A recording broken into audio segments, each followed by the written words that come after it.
Miami has the Dolphins, the greatest football team. We take the ball from goal to goal like no one's ever seen. We're in the air, we're on the ground, we're always in control.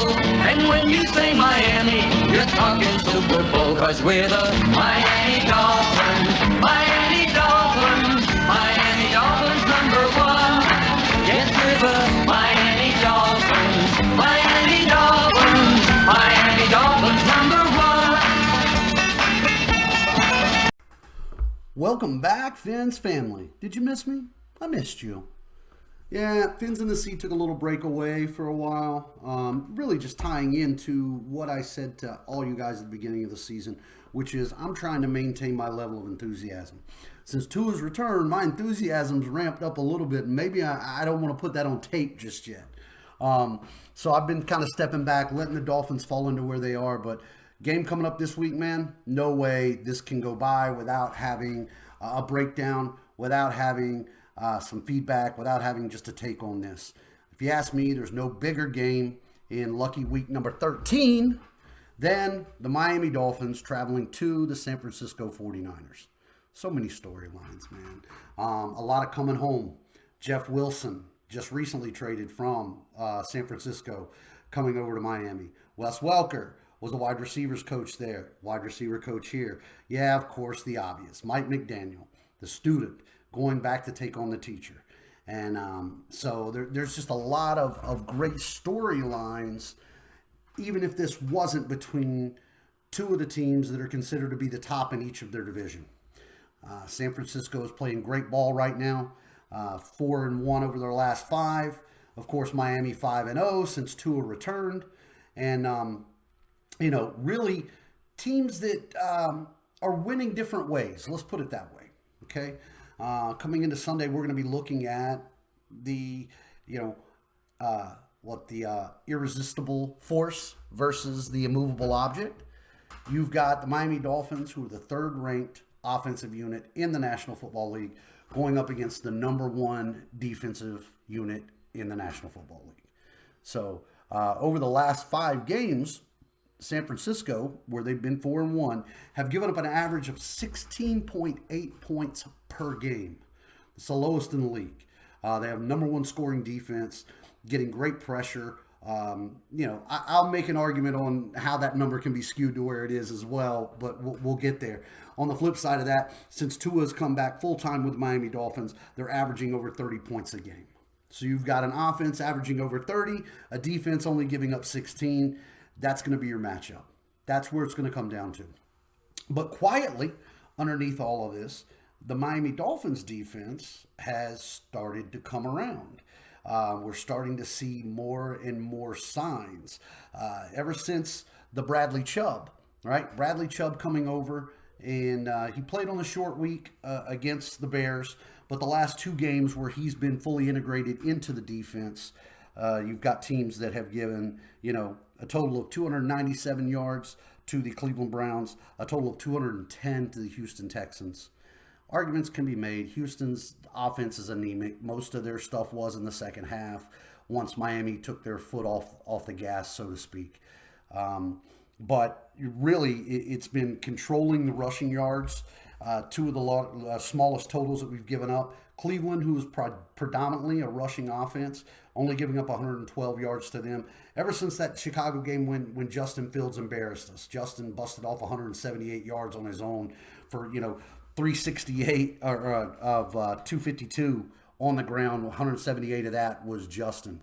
So, since Tua's gotten back, you're looking at a total of 11 touchdowns, no interceptions in the past 5 games. And this has been the offense growing more and more. Everybody knows about Tyreek. Everybody knows about Jalen Waddle. But we've started seeing other people get involved in this passing game more and more. Down to even fullback Alec Ingold. Cedric Wilson's made a couple of appearances. Trent Sherfield, River Craycraft. Tua has started to move the ball around as defenses have started to scheme to take away a little bit more of Tyreek or Jalen Waddle. Here's the thing, though. No matter who you are, you can only take away so much of that.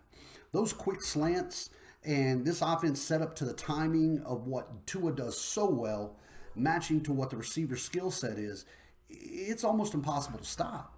I've been a Dolphins fan since 1985. Okay? Long time. The white and the beard gives away the years. I cannot remember, even in the heydays of Dan Marino, getting the ball on offense and feeling like we had a chance to score every drive. And that's where we are. It's really, the offense looks almost unstoppable at times. Now, we've had some weak opponents as well, but either way, it's the NFL. Any given Sunday, anything can happen. And to watch this offense move the ball as effortlessly as they have is it's really next level, man. Again, I'm trying to control my enthusiasm, my energy for where it's at, but I'm really excited about this because not only have you got that with the passing game, but since the addition of Jeff Wilson, we now have that two-headed running back that we thought we had at the beginning of the season with Chase Edmonds and Raheem Mostert. Chase Edmonds turned out not to be a fit. But Mike McDaniel, knowing the people that he knows well and what he did, making that move for Jeff Wilson, looking back at the end of this season, that's going to be one of the biggest moves that the Dolphins made. Everybody's going to point to the Bradley Chubb, and that's obviously already paying dividends. I mean, since Bradley Chubb came on, the sacks have steadily grown. Against Detroit, we had 1 sack. Chicago, 2.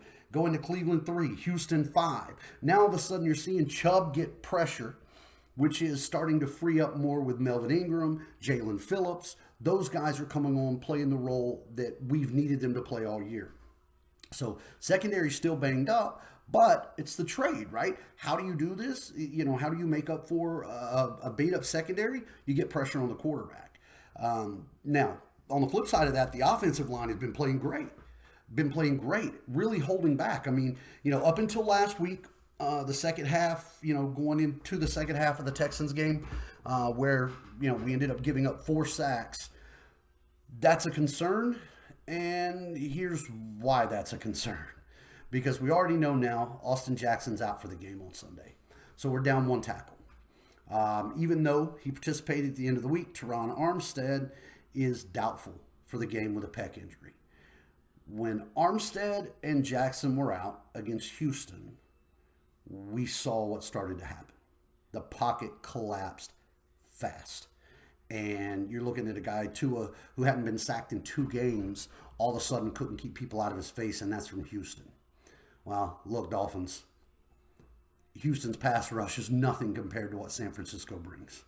When you're talking about Bosa and the rest of this defense that just brings heat, that's a concern.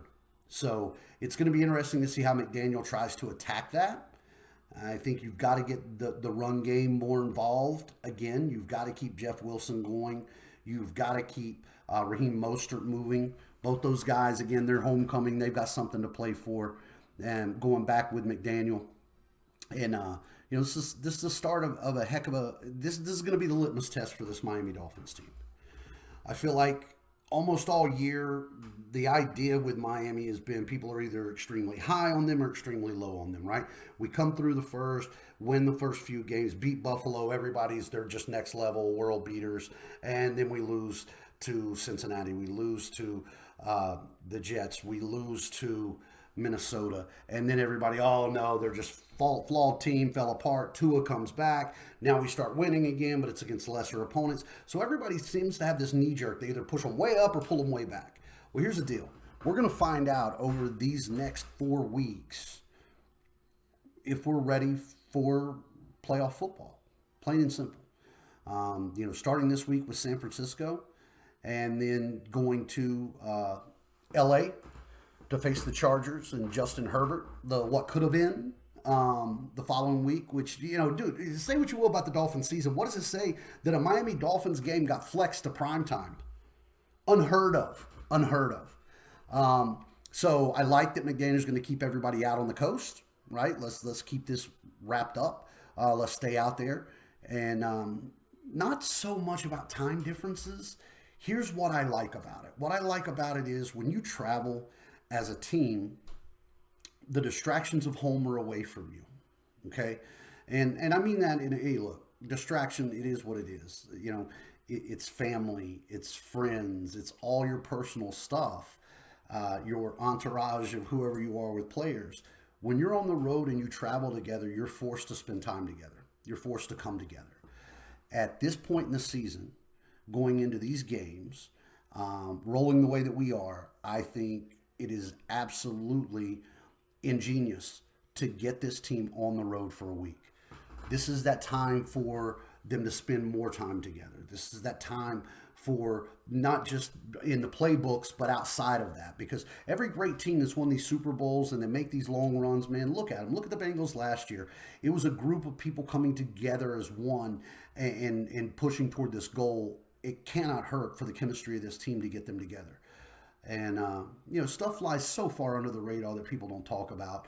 One of those is with Tua now. The offensive meetings on Monday aren't even scheduled or set up by McDaniel. These are Tua-led groups. Tua bringing in the receivers and the quarterbacks and them getting together and watching game film and getting everybody's take on it and what they're doing. That's the sort of stuff in the leadership that's already starting to happen in the locker room. But now let's take it outside of that, because this team's going to need to grow and come together. There's going to be some adversity. We've answered some of it against teams that maybe we didn't need to in the Bears game, the Lions game, both way too close for comfort. But the last couple of weeks, as the defense has started to integrate Bradley Chubb more and come to this next level of where they're stepping up, the offense has started stepping up to this next level, so it's not just completely reliant on your Waddle and Hill, although those are great options to have. We're not reliant on those at this point. So we have an option of being able to work around that and find other things. Still, MIA has been Mike Gesicki and not really an impact, but he's always due, and the guy can come up and make a play at any given time. So that's with the Dolphins, we're going to find out who we are. Right now it's going to be a dogfight in the AFC East, and we get our shot coming back up, over the next couple bits with the Jets and win Buffalo. And at that point in time, we're going to find out exactly, where this division goes. Either way, we're in a really good spot for a playoff position. I do think it's important for the Dolphins to try to it's important for everybody, but I think this year especially, this is the first year in, the last 2 decades that the Dolphins have had multiple sellouts, that season tickets are sold out to the Miami Dolphins. And if you listen to Dolphins games and watch Dolphins games the way that I have, this has been a different stadium and a different fan base this year. They really are embracing this. They really are making a difference. Playing at home is a huge advantage. One, you can say for the sun, because whoever designed that stadium did a hell of a job. One sideline's a lot hotter than the other. And whether you want to think that or not, that's going to matter too coming down the road in the playoffs. I don't buy into the whole Miami can't play in cold weather. That was an older thing, man. I think this team is more designed to do that with the running game, the quick strike. So I'm not worried about that. I think it's just reward this fan base, get them a home playoff game. And there I go. I'm thinking too far down the road. So look, let's reverse off that. I'm going to come back to San Francisco. Here's what concerns me. Offensive line being hurt, it's a big concern, because San Francisco's pass rush, their defense is fantastic. So having a beat-up offensive line going into this game is not where you want to be. As the offensive line goes, so goes this offense, plain and simple. Tua is quick to get rid of the ball. It's timing. I get all that progressions, but if like we saw when Armstead went out and Austin went out against Houston, the way that it opened up was scary. So we're gonna have to have Benny Snell and Greg Little really step up this week to maintain, and hopefully McDaniel's got a couple of tricks in his bag where he can roll some extra protection, whether we got to come in with Smythe and some of the other better blocking tight ends, I don't know, but we've got to get protection for Tua. On the offensive side, here's what concerns me. Miami traditionally has problems with 3 types of players on offense. Okay, believe it or not, the speedy wide receiver that is a playmaker is not really the Achilles heel for this Dolphins team. Not that Xavier Howard's been the X of old, but Xavier Howard can usually hold that in check. When you look back at guys that we played like the Jamar Chase and with the Stephon Diggs and all of these guys, we've held them in check. Amari Cooper, they didn't go off. Okay, so that's not the big concern. One concern is tight end. a very capable tight end for as long as I can remember as the Dolphins. I don't understand it. Different players, different personnel, different scheme, different coordinators. Tight ends give us problems. Tight ends and covering the tight ends always are an Achilles heel. And San Francisco has one of the best in the game at George Kittle. So I'm hoping again with Chubb and Phillips and those guys being able to upset the apple cart a little bit in the front and get a little more pressure is going to affect how quickly and how easily they can get the ball out to Kittle and allow. I mean, Landon Roberts has had a really, really good year. Jerome Baker doing the same thing. But coverage of tight ends is a problem for us. And with the secondary kind of beat up the way that it is, it's not like we can roll in a Nick Needham or somebody like that, or even, Brandon Jones coming down to help out in that situation. So that's a problem. Okay. The other thing that really gives us a problem, go back to Chicago, is a mobile quarterback. If you want to go all the way back to the Baltimore game in the beginning of the season, Lamar Jackson had us on the ropes because we couldn't control or maintain what he was going to be able to do as a mobile quarterback. And then, in the Chicago game, Justin Fields runs for 178 yards. Against Buffalo, Josh Allen still kind of ate us up, even though we stayed in that game and ended up winning that. Mobile quarterbacks give the Dolphins problems. Jimmy G's not that mobile, okay? So in this case, we're way better off having Jimmy G in this game than Trey Lance. Trey Lance would be a much more concerning factor to me here. The other part that really gives us problems is our quick backs who catch the ball. See Joe Mixon, see Breece Hall, see Dalvin Cook, right? See CMC. Christian McCaffrey is off the injury report. Looks like he's going to be good to go. That is going to be a matchup problem that concerns me throughout the game. Maintaining and keeping him contained, really. I mean, you can't, again, expect to stop him. Deebo Samuel's questionable, but I doubt there's any chance he's not going to play. Now, once you get past Christian McCaffrey, Elijah Mitchell is out. The rest of that running back stable in San Francisco that used to be filled up with the Jeff Wilsons and the Raheem Mosterts has gotten a lot lighter since the Christian McCaffrey. Elijah Mitchell out again with the injury. Also on their offensive line, Trent Williams is questionable. So that could play in well for the Dolphins and the defense and the pass rush coming through. Ultimately, Christian McCaffrey is a concern. Deebo Samuel is always a concern, 100%. Even with him being questionable, again, I don't see there's any way he doesn't play. I think Xavier Howard and Javon Holland are really going to be shadowed up on him pretty good.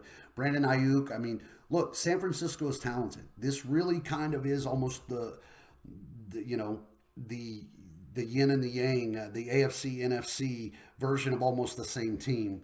Not quite. But you've got quarterbacks who rely on accuracy. You've got receivers who rely on after the catch.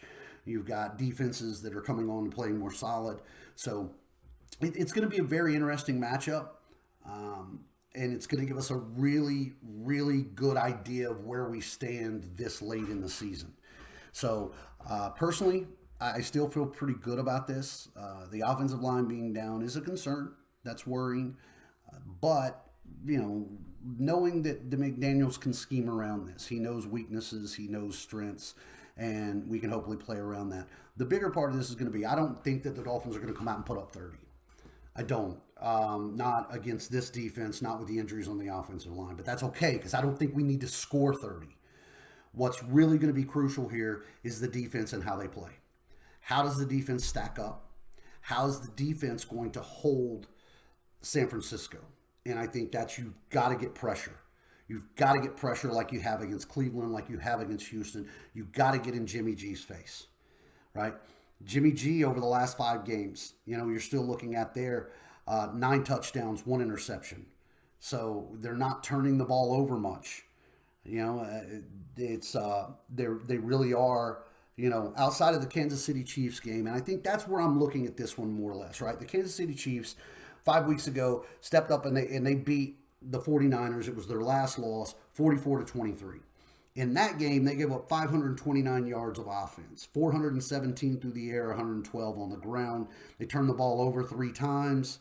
That, to me, I'm not yet putting Miami's offense in that Kansas City boat, but it's real close. So I think Miami has a very similar scheme and playmakers to be able to put that kind of pressure on San Francisco's defense and can push the score. I don't know that it's going to get to 30 again. I don't see that. When I say averaging 16.8 points a game from the defensive standpoint for San Francisco, it is important to look at outside of that Chiefs game. You had the Rams, the Chargers, the Cardinals, the Saints. Injuries abound through all of those teams coming in, none of them at full strength. Take it for what it is. Now, but on the flip side, when you look at the Dolphins averaging the 30 points, that's been against the Steelers, the Lions, the Bears, the Browns, and the Texans, okay? Not your most stiff defenses. So you've had a defense that's been feasting on weaker offenses, and you've had an offense that's been feasting on weaker defenses. So this is going to be an interesting game in that we're evenly matched here, okay? I don't think one has a tremendous advantage over the other, which is putting me to that. I don't think we're going to score 30, but I think it's going to be more than 16. I'm looking somewhere in the range here, 24-17. I think what it really comes down to is Miami has that ability now to break a big play when it's much needed, even if that's just a pass interference call down the field. There's speed and playmakers who can make a difference in this. And I think offensively, San Francisco loves to run the ball, but it's going to be a lot harder for them to just straight up line up and run the ball if Trent Williams isn't in the game. And also without Elijah Mitchell, I mean, Christian McCaffrey, again, is an all-around back. The guy is fantastic. But if you got to line him up and give him the ball 20 times to run between the tackles, he's not Derrick Henry. He's not going to grind you down. McCaffrey is more that guy that when he gets to the outside, he catches a swing, the screen, those sort of things, and the damage that he can cause. So if we can contain their running game and put this game squarely on Jimmy G's shoulders, put it on Jimmy G's shoulders, and if it really comes down to it on both sides, you got to look at who you trust more in this situation. And maybe I'm biased. Of course I'm biased. I'm a Dolphins fan. But I trust Tua, Tyreek, Jalen Waddle more than I trust Jimmy G, Kittle, Debo, and McCaffrey, right? I also think that Jeff Wilson and Raheem Mostert really are a great 1-2, the way that we're using them and utilizing them to their strengths. Alec Ingold coming out of the backfield at fullback has really been a next level thing on that as well. And I think these are the games where Bradley Chubb makes that difference because we need that extra heat, that extra pressure. Even if it's just a roll toward him and it opens up Melvin Ingram like it did last week or Jalen Phillips so he's getting more one-on-one.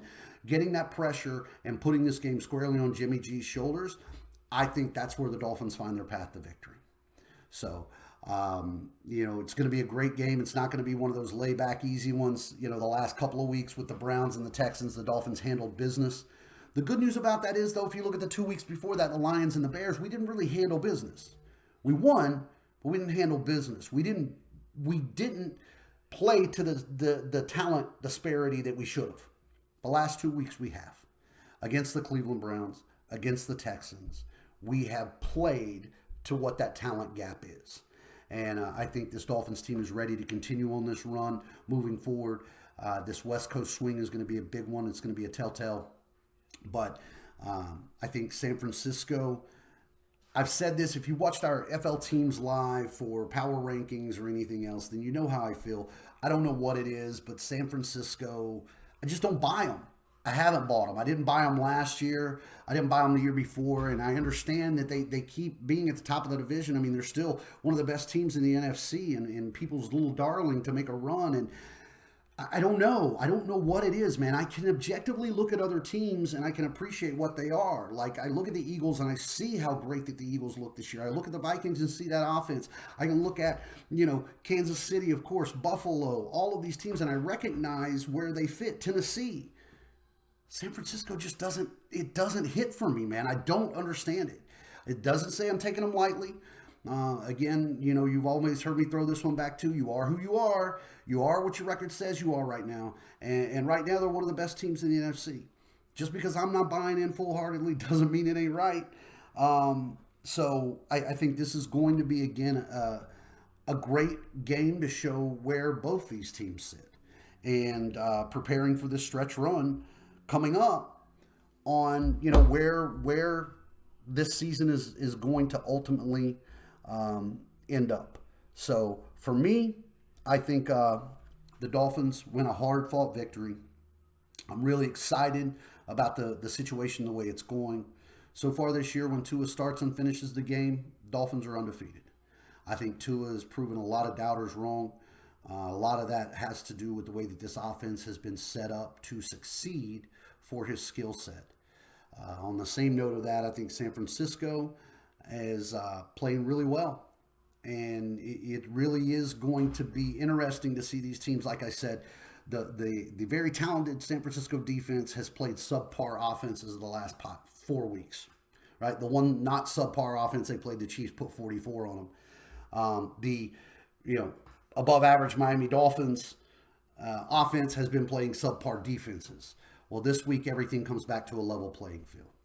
If you're a betting man, no matter which side you feel on this, you take the points. This is not going to be a blowout either way. It's going to be a tight game, but I think Miami gets a big win here. I think this team really plays hard for McDaniel. I think they understand and know what this means to Mike McDaniel, and I think this is the next progression for this young team to take that step.